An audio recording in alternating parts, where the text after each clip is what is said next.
All right, is it recording? Okay. Aloha, everyone. Michelle Melendez with Blossom Inner Wellness and StandTogetherHawaii.com. I'm here with Michael Tiavana here on the Big Island of Hawaii. We're going to be talking about two big disasters that have just happened, and one is in Georgia, and the other one is in North Carolina. And happened and happening. happening. This is Tuesday, October. September 31st, right? October's tomorrow. Oh, it's the 31st. Yeah. Okay. So let's get started, and we're going to share screen. And I'm going to share this video first, which is the one about Georgia. Oh, come on now. Hold on a second. Share. Okay, stop sharing. Okay, we're sharing. So this one is video shows smoke clouds from a chemical plant in Georgia, and this was Clayters. It's a town in Georgia, and let me just said Conyers. Conyers, Conyers. And this is just, it's basically showing this major smoke cloud from a plant in Georgia. And I don't know why it's not playing. Is it playing? Is it not playing? Hold on a second. I might need to stop the video. But let's see here. There it goes. It's a chemical plant that caught on fire. And it's spewing chlorine and different toxins in the air over Georgia for the people there. So very concerning with that. And go ahead. It's another attack. And this reminds me of East Palestine in Idaho with the chemicals that were with the vinyl chloride that came out of the train. Yeah, the train, and the fact that they caught it on fire and it spewed into the air. So we're just going to show you guys a couple of things that are happening right now. And this was also Helene, the devastation. Oops. Yes, the devastation in West North Carolina. And this is what happened there. And they're actually calling this, let me make sure that the sound is on. They're actually calling what happened in North Carolina the next Lahaina, because they're not, they need food and water. They don't have food and water given to them. I have a client of mine who, the reasons why I'm doing this is because a client of mine, her niece is in North Carolina and she's trying to get out. There's no signal, there's no electricity, there's no cell phones, there's no food and water available. There's no gasoline. There's no, the truckers there are being sabotaged. So they're avoiding the area. They're all the truck stops in the area, east of Asheville up to, and I saw another report from Weaverville. This lady was pleading for supplies. The whole cities are without supplies. And when you go into the truck stop, truckers are getting their tires slashed. So it's an obvious attack, another attack. So we are going to be showing you, and people who go, oh, Michelle, that's impossible about the weather. But I do want to show you guys this. There's another video that I want to show you with the weather being, well, first of all, let's go through to recover. The storm now being blamed for at least 133 deaths, 49 of those here in North Carolina, and that number is expected to go up with as many as 600 people still missing as of this morning. Some areas remain so isolated, the only way in and out is by air. Others are strangled by long gas lines, shelters at capacity, and limited food and water. Wow. Limited food and water. Expected to visit the air. Here's about him. I do want to show this right here, which is Operation Popeye. And I'll just read this to you guys. And those of you on the radio, which is Voice of Kona Radio, 100.5 FM, mahalo for listening. Operation Popeye, Project Controlled Weather Popeye. And this says this was a military cloud seeding project carried out by the U.S. Air Force during the Vietnam War in 1967 to 1972. The highly classified program attempted to extend the monsoon season over specific areas of the Ho Chi Minh Trail to disrupt North Vietnamese military supplies by softening road surfaces and causing landslides. The chemical weather modification program was conducted by Thailand over Cambodia, Laos, and Vietnam, and allegedly sponsored by Secretary of State Henry Kissinger and the CIA without the authorization of the Secretary of Defense Melvin Laird, who had categorically denied to Congress that a program of modification of the weather for use as a tactical weapon ever existed. Let me show you guys this here. This is the Weather Modification Act of 1976.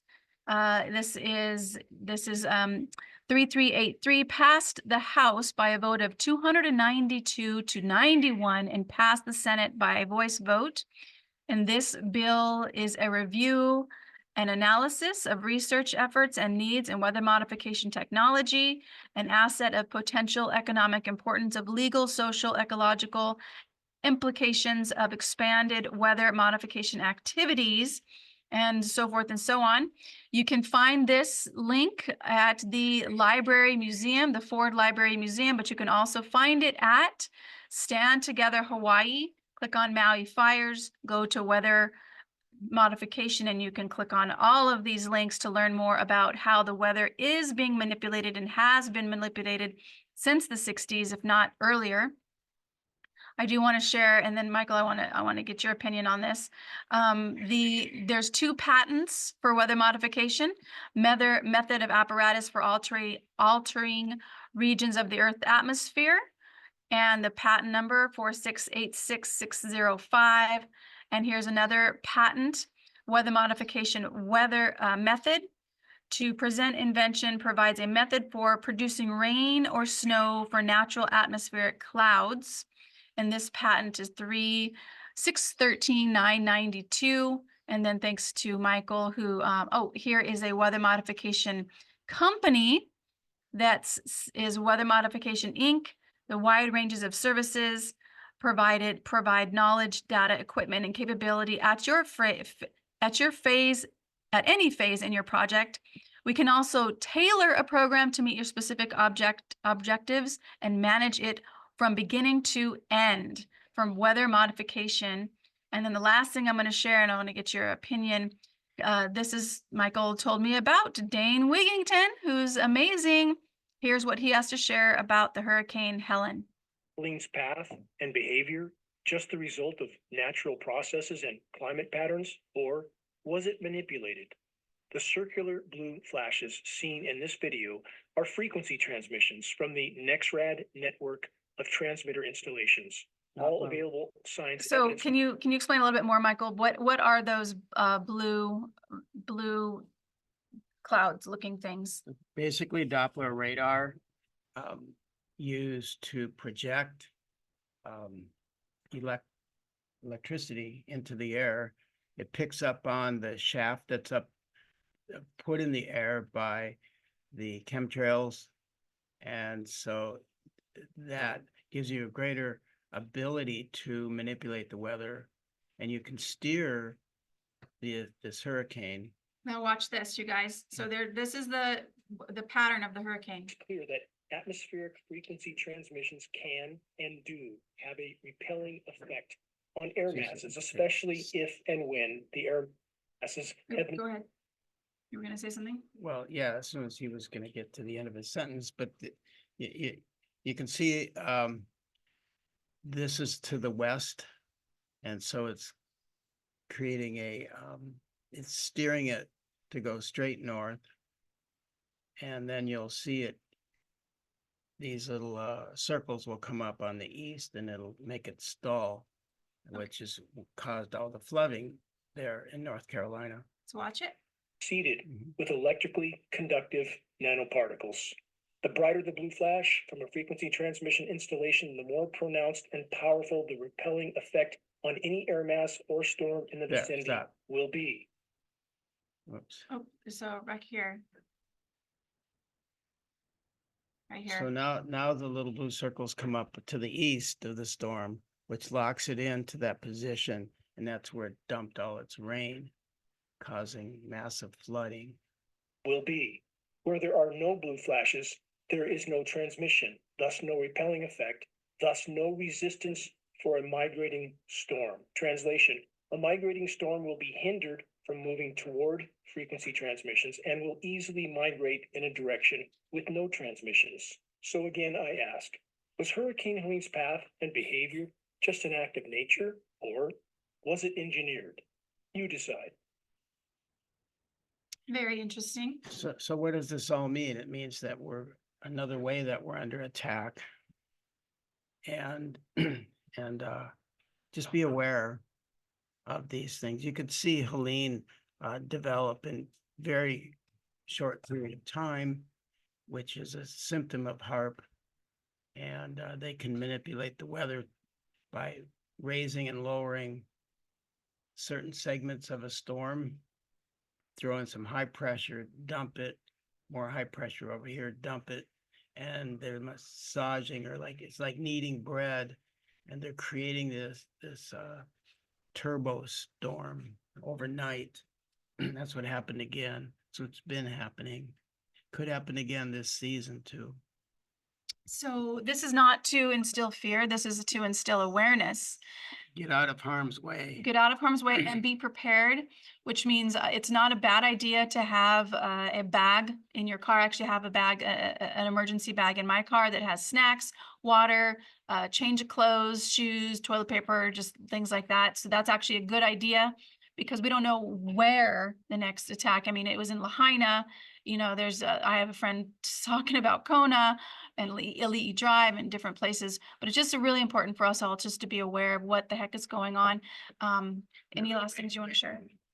You mean your friend is suggesting that Elite Drive in Kona could be next? Yeah. Mhm. She's thinking about that. Kona's beautiful. Kona's just like Lahaina. It's a beach town and very small, and Elite drives one road, even though there's a lot of roads out. You can actually get up residential streets very easily. So that's the difference of what happened in Lahaina. Lahaina, they were trapped because that one road that would have led them out was closed and blocked. So yes, anything else you want to share about that? Well, yeah, you can see where these tourist spots are being messed with. And then what's the result? The result is the survivors get to live in a 15-minute city where you can't walk more than 15 minutes in any direction before you leave your zone. And people have been getting arrested in England for leaving their zone that they didn't even know about. This is also going on in Australia and China. Yeah, it's important right now to look at your city plan, your general plan. Look at your town, put your town in the URL, and then put general plan after it and look at your general plan. We have on Big Island, we've been looking at it and we're just like, this is a Nazi plan. They want to basically be allowed to take over people's property and build clustered housing, which is apartment buildings. They want to take us out of rural areas. They want to take us out of nature. There's even a place, I believe, in Volcano somewhere that they want to cut off access to, and they want to put buffer zones. Look at the word buffer zone, or in your general plan, look at the word stakeholder in your general plan. Ours has stakeholder written 26 times and 0 for homeowner. We also have, there is another in the general plan, it says that they will be able to, I already said that, take over people's land for that. But, that's the other thing I wanted to share is that it says limited vehicle mobility in the general plan, limit vehicle mobility. So limit our travel is what they want, is what that means. Control travel. And also look up the word conservation. That's a big attempt to take land away from any use except to have a park, or just leave it natural, which is their goal. They want it, they think that humans are the problem, and the solution to saving the planet, is to move people off the land. And you can see that they're driving the lower and middle class people off the land by creating this poverty. It's been going on for decades now. The small farmers, small farm towns are like turning up as ghost towns. And I always wondered, well, how are they going to get the rich people off the land? And now before Congress, they have a very important bill that people should be following. And that's the unrealized capital gains tax. So if your property goes up $100,000 in value, you don't sell it, but it's just gone up in value, you pay taxes on that. your stock holdings go up, you pay taxes on that even though you haven't sold anything. So as things appreciate, you have to pay the taxes on. That's going to wreak havoc on the wealthy. Yeah. And then they're going to control the food. Yeah, yeah, that's another video for us is controlling the food and destroying the food industry. There's been a lot of fires with different food companies in different Hundreds areas. and hundreds of them. You want to tell a little bit about that? Well, yes, hundreds of plants now. I've heard as many as over 1,000. And just because it's not in the news doesn't mean it's stopped happening. In fact, it's gaining ground. Food plants all over the country are being set on fire. And they're too big to rebuild. And if they do get rebuilt, it'll take years to rebuild them. Also, with the droughts that we had recently, that drove a lot of trees out of their orchards. So there's a lot fewer almonds, a lot fewer apples, a lot fewer peaches than there used to be. Because you don't bring a fruit orchard or a nut orchard back online in 1 year. It takes several years to bring it back. Yeah. And that happened 4 or 5 years ago. Yeah, that's right. So it is a good idea to store some food.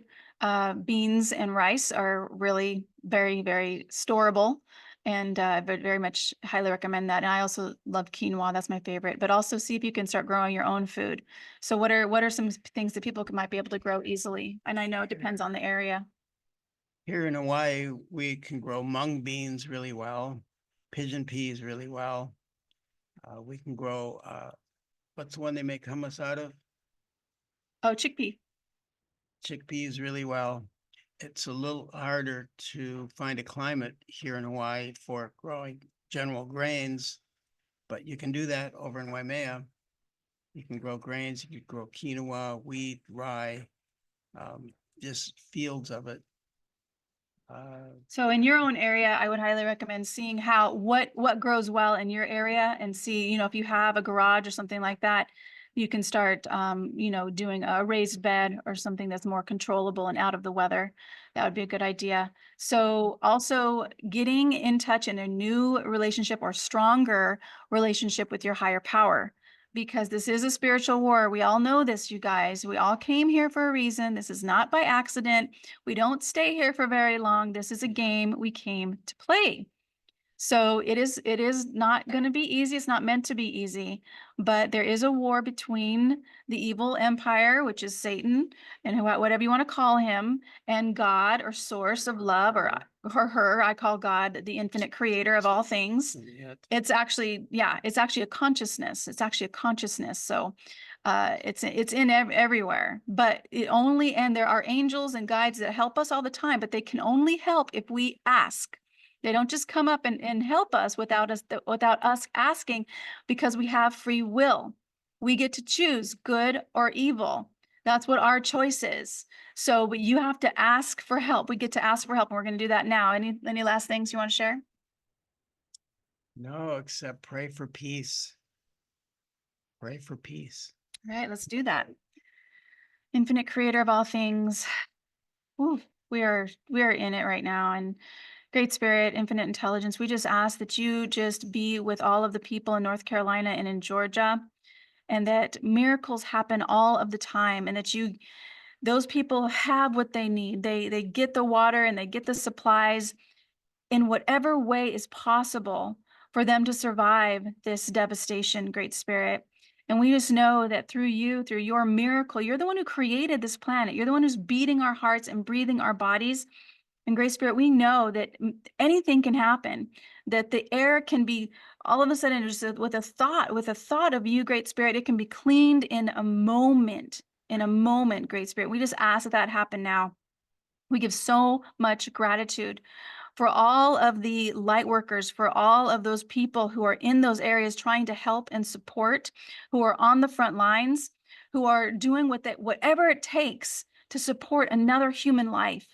We just give so much gratitude to that person, to that being, to that infinite intelligence of you, Great Spirit, that you are guiding all people around the world to help each other. to help each other survive and thrive in this time. And Great Spirit, we are so grateful that we get to watch as those who do not value human life, as those who do not value freedom, as those who do not value the Aina, the land, that they are binded, that they are bound by you, Great Spirit, by the love of all things, by the love of all things they are bound, that they can no longer do any harm. And that those in power right now who do not value human life and do not value freedom, that they are peaceably removed from office, or they are taken away in handcuffs, or they are removed in any way, shape, or form that gets them out of power. Great Spirit, infinite intelligence of all things, we choose you, we choose love, we choose humanity, we choose peace for the planet, and we call it forth now. And we give so much gratitude that it shows up in whatever way that it needs to, in the quickest way possible, and that all evil is released and removed from this planet. We call that forth now, that all people can live in freedom and in safety and in love with each other and with themselves, and that they can thrive on this beautiful, beautiful Aina, this beautiful land. Great Spirit, we call that forth now, and we call it, and so it is. Sending you so much appreciation and aloha from the Big Island. Let justice be done. Pray for peace. So be it. Yeah, and so it is. Aloha, everyone.